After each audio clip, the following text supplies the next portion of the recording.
Good morning, this is Akashvani. I'm Sarabjit Kaur with the World News.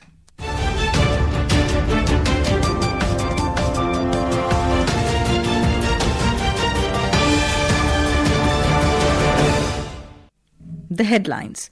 Prime Minister Narendra Modi meets Rolls-Royce CEO Tufan Erginbilgic, says India welcomes their enthusiasm of scaling up activities.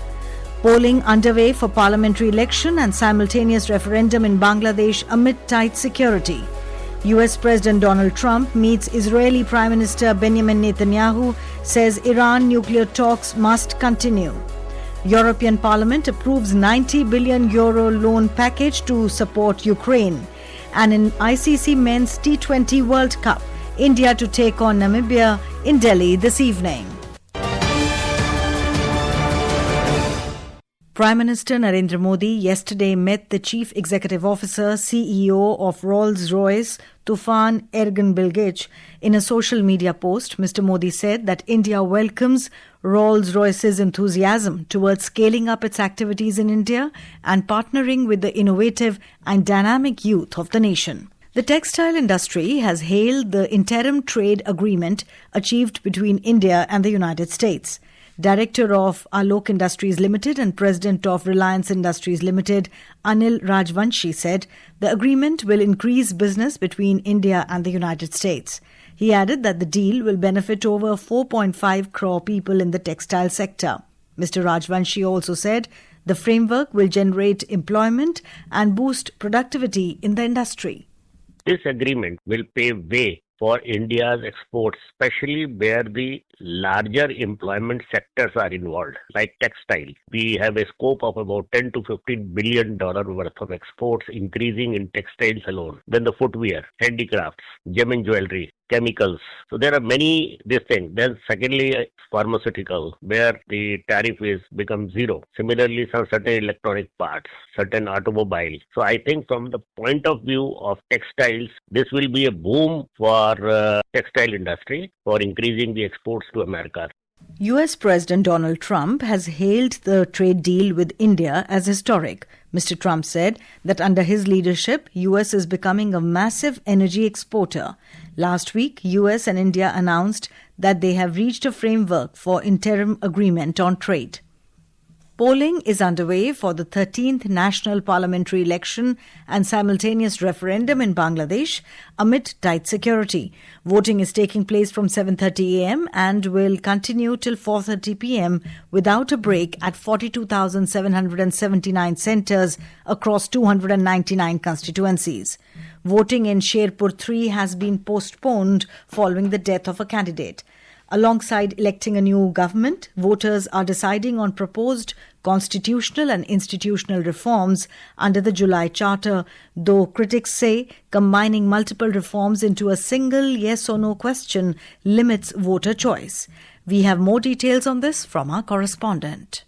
According to the Election Commission, over 12.77 crore voters are eligible to cast their ballots. Along with the choosing a new government, voters are also deciding on key constitutional and institutional reforms under the proposed July Charter. Critics, however, argues that the placing multiple reforms under a single yes or no question limits voters' choice. Security has been tightened across the country with nearly 9.58 lakhs law enforcement personnel backed by the army deployed nationwide. CCTV cameras are operational at over 90% of polling centers. The eve of the polls witnessed reports of violence and allegations of irregularities, including crude bomb explosion in Gopalganj and clashes in Narayanganj over alleged ballot manipulations, claims that have been denied by the accused party. Several detentions were also reported over cash possessions and other anomalies. The election, coming 18 months after a mass uprising that led to a change in government, is being seen as a crucial test for Bangladesh's democratic future. Naval Singh Parmar, World News, Dhaka.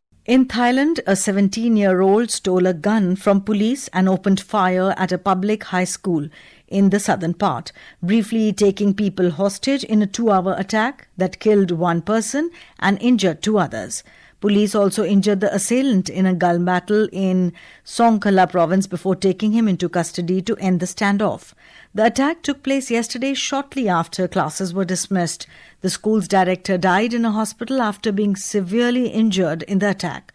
The suspect was identified by local officials as a 17-year-old with a history of drug abuse and mental health issues. This is Akashvani. You're listening to World News. We bring you the top international news and updates from around the globe. Welcome back. You're listening to the World News. Israeli Prime Minister Benjamin Netanyahu met US President Donald Trump at the White House. The meeting lasted about 3 hours and was held entirely behind closed doors. Netanyahu did not comment afterwards. However, President Trump later called the meeting very good in a post on Truth Social, but said no definitive outcome was reached. He said he insisted that negotiations with Iran continue as US pushes for a nuclear deal with Tehran. The US president added that a deal would be preferred, but if Iran refuses, they will just have to see what the outcome will be. He also warned that Iran was hit by US strikes the last time it rejected a deal and said he hoped Tehran would be more reasonable and responsible this time. United States Energy Secretary Chris Wright has arrived in Venezuela for a first-hand assessment of the country's oil industry. Mr. Wright met Venezuela's acting president, Delcy Rodriguez, at the Miraflores Presidential Palace in Caracas yesterday. He is expected to meet with government officials, oil executives and others during a 3-day visit to the South American country. Briefing the press after the meeting yesterday with Rodriguez, Wright told reporters that President Trump is passionately committed to transforming Venezuela and to bring commerce, peace, prosperity, jobs, opportunity to the people of Venezuela. The European Parliament has approved a €90 billion loan package to support Ukraine. Members of the European Parliament in a voting yesterday adopted 3 legislative proposals enabling the EU to provide financial assistance to Ukraine for 2026 and 2027. The aim moves to address Ukraine's urgent funding needs as the conflict with Russia enters its 5th year. Under the package, €30 billion will be allocated to macro financial assistance and budget support through the EU's Ukraine facility. The remaining €60 billion will be used to strengthen Ukraine's defense capabilities, including the procurement of military equipment. The funds are intended to ensure timely access to critical defense products, primarily sourced from Ukrainian, EU and European Economic Area (EEA) and European Free Trade Association (EFTA) defense industries.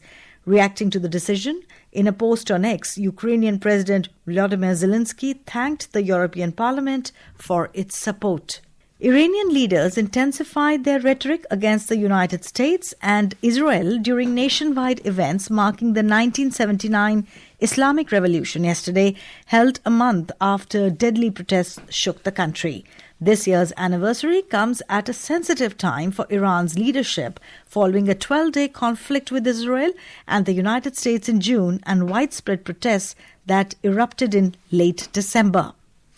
In the ICC Men's T20 Cricket World Cup, hosts India to take on Namibia in a Group A clash at the Arun Jaitley Stadium in Delhi this evening. The match is scheduled to begin at 7 p.m. Earlier, West Indies defeated England by 30 runs in a Group C match at the Wankhede Stadium in Mumbai last night.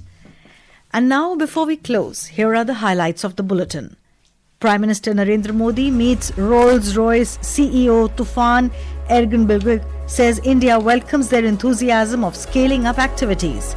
Polling underway for Parliamentary Election and simultaneous referendum in Bangladesh amid tight security. US President Donald Trump meets Israeli Prime Minister Benjamin Netanyahu, says Iran nuclear talks must continue. European Parliament approves €90 billion loan package to support Ukraine. And an ICC Men's T20 World Cup, India to take on Namibia in Delhi this evening. And that is the end of this news bulletin.